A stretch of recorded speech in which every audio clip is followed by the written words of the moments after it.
सौराष्ट्रे सोमनाथं च श्रीशैलमल्लिकार्जुनम् उज्जैन्यां महाकालमोङ्कारममलेश्वरं परल्यां वैद्यनाथं च डाकिन्यां भीमशङ्करं सेतुबन्धे तु रामेशं नागेशं दारुकावने वाराणास्यां तु विश्वेशं त्र्यम्बकं गौतमीतटे हिमालये तु केदारं घुष्मेशं च शिवालये एतानि ज्योतिर्लिङ्गानि सायं प्रातः पठे नरः सप्तजन्मकृतं पापं स्मरणेन विनश्यति।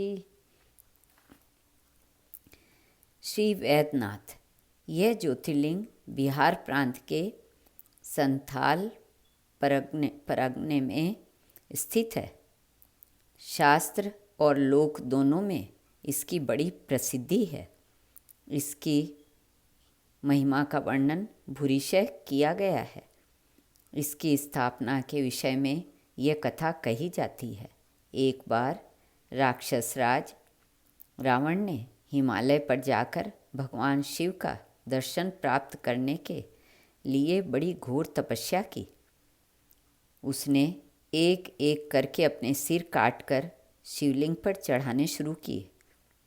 इस प्रकार उसने अपने 9 सिर वहाँ काटकर चढ़ा डाले। जब वह अपना 10वां और अंतिम सिर काटकर चढ़ाने के लिए उद्यत हुआ, तब भगवान शिव अति प्रसन्न और संतुष्ट होकर उसके समक्ष प्रकट हो गए।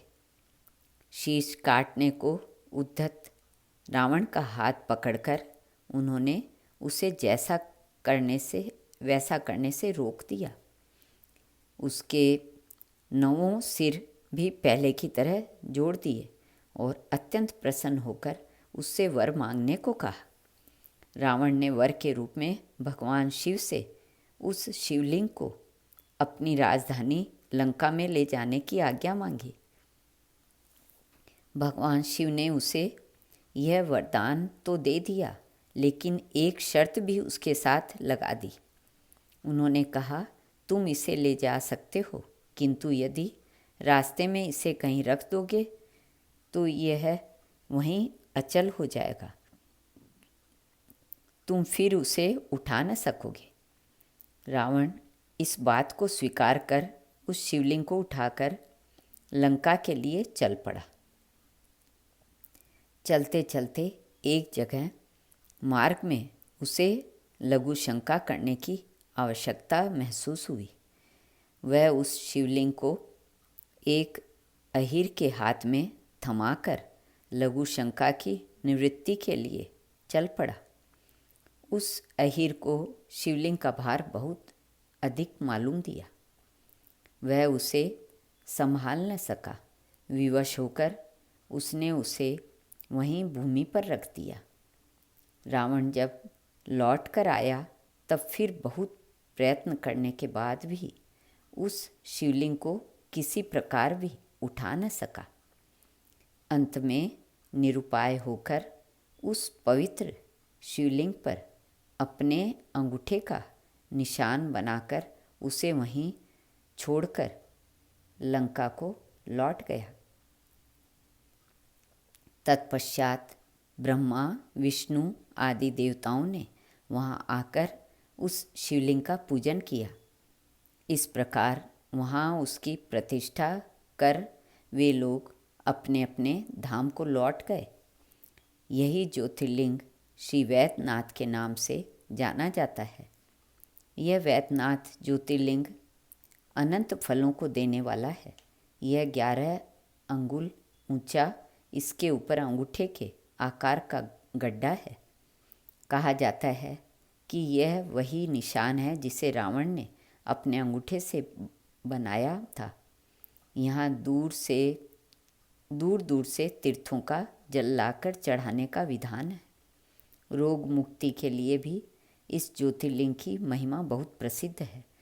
पुराणों में बताया गया है कि जो मनुष्य इस ज्योतिर्लिंग का दर्शन करता है उसे अपने समस्त पापों से छुटकारा मिल जाता है।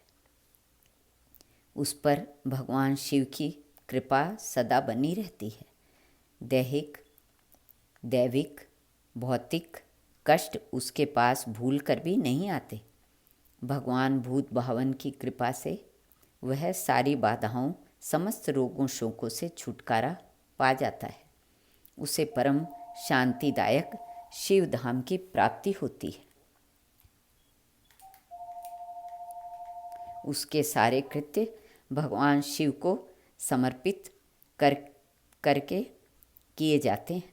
सारे संसार में उसे भगवान शिव के ही दर्शन होते हैं। सारे प्राणियों के प्रति उसमें ममता और दया का भाव होता है।